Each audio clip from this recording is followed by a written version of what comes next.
Makinig ka sa akin, Iya. Ang totoo niyan, gusto ko si Agustin at sa tingin ko pwede ka pang magmahal uli. Kaya huwag ka matakot, Rosalinda. Alam ko rin kung gaano mo minahal si Fernando Jose, pero naniniwala ko na hindi na talaga kayo muli magkakaayos pa. Walang masama na maging masaya ka sa piling ng ibang lalaki, lalo na sa isang kagaya ni Agustin, na walang ibang ipinakita sa'yo kundi kabutihan. Paano na yan, Lolo? Pakasalan mo na siya sa lalong madaling panahon dahil nararapat ka rin maging tunay na maligaya. Ay, Lolo Florentino. Naniniwala kayong magiging masaya ako kahit hindi ko siya mahal? Ay, sa tingin niyo ba mapapasaya ko ni Agustin kahit may mahal akong iba? Panahon na makapaghihilom sa lahat ng sugat. Alam ko at sigurado kung sa tamang panahon mamahalin mo rin si Agustin ang buong puso mo. Salamat po, Lolo. Maraming salamat sa pagpapalakas ng loob ko. Kayo ang dahilan kaya bumalik ang tiwala ko sa sarili ko. Huwag mong kalilimutan na ako ang lolo mo, Iya. Ang lolo Florentino mo.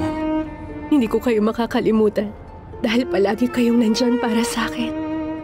Lalo na nung mga panahong litong-lito na ako at naliligaw. Ay, Iya. Para sa akin, isa kang munting sinag ng araw na nagbibigay liwanag at nagbibigay saya sa matandang tulad ko at sa pagod kong puso. Lolo, mahal na mahal ko kayo. Mahal ko kayo ng sobra, Lolo. Tandaan niyo. Ako rin, Iya. Mahal na mahal kita. Teka, bakit ba tayo masyadong madrama? Para namang nagpapaalam na tayo sa isa't isa nito na para yatang hindi na tayo magkikita pa ulit.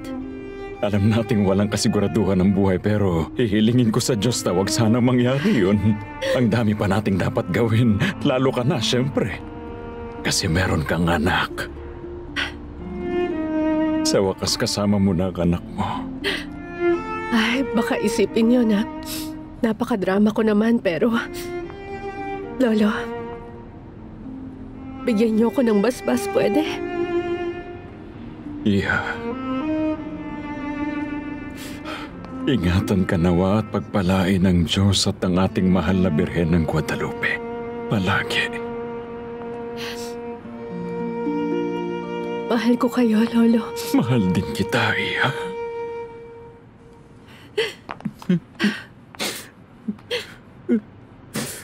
Sasama muna ako kay Asuncion sa guardhouse bago matulog.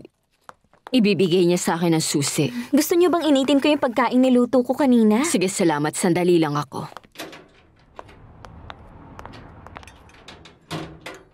Yun talaga ang kulang sa amin.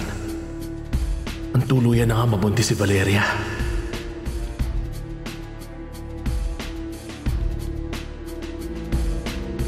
Ano na kayang ginagawa ngayon ni Abril? Ay, kailangan ko ng tablecloths. Saan nga kaya yun nakalagay?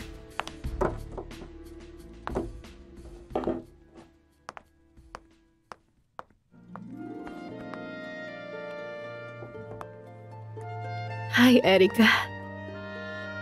Magpapakasal ako kay Agustin. Gagawin ko to para sa'yo. Para magkaroon ka ng tahanan at ng isang totoong pamilya. Mahal na mahal kita, anak. Sobrang mahal kita. Para sa'yo lahat kaya kong gawin. Kahit magpakasal pa ako sa taong hindi ko mahal. Maupo ka muna, Soledad. Salamat. Ginulat mo ako, hindi ko inaasahan ang pagpunta mo. Hindi ko na ipinaalam kasi hindi rin ako sigurado sa gagawin kong ito. Kung kaya ko bang maglakas loob na puntahan ka, lalo na sa ganitong oras. Ano bang nangyari, Soledad? Agustin, kailangan mong makinig sa akin. Sige, makikinig ako. Napakalaki ng utang na loob naming mag-ina sa'yo. Tinulungan at prinotektahan mo kami ni Rosalinda nung mga panahong kailangan namin ito. At dahil doon pakiramdam ko, kailangan kong magpakatotoo sa'yo. Bakit, ano yun? Agustin, patawad pero... hindi mo pwedeng pakasalan si Rosalinda. Hindi mo dapat pakasalan ang anak ko.